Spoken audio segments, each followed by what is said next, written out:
अस्सलाम वालेकुम दोस्तों। ड्रामा सीरियल वेरन जी वस्ती ड्रामे में छा थींदो। छा सोडा पंहिंजे जिगरी दोस्त साले जो प्लान कंदो बिजार खान खां। छा रेस बिजार खान साले जी भेण बानू खे अगवा कंदो। छा शाह मुराद शमीर खे दिलासा ॾींदो त तूं शिरोज खान खे मारे छॾ।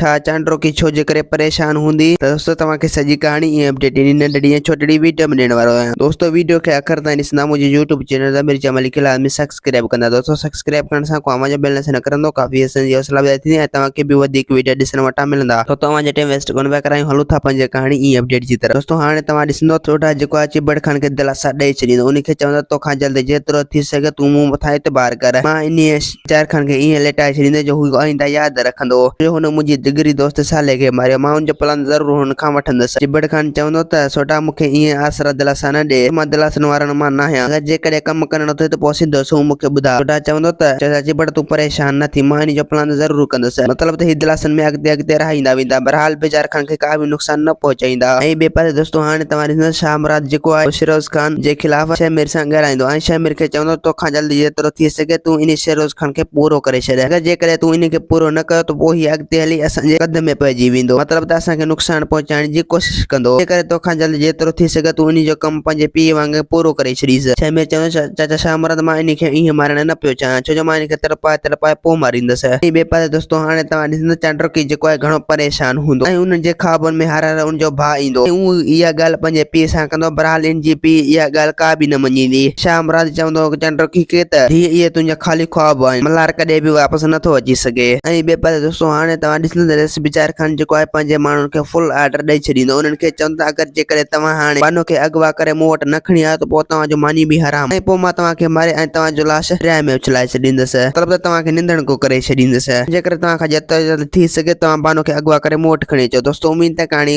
तव्हांखे पसंदि अचे। ॾींदा त वरी तव्हां सां मिलंदासीं के नई वीडियो में। ख़ुदा हाफ़िज़।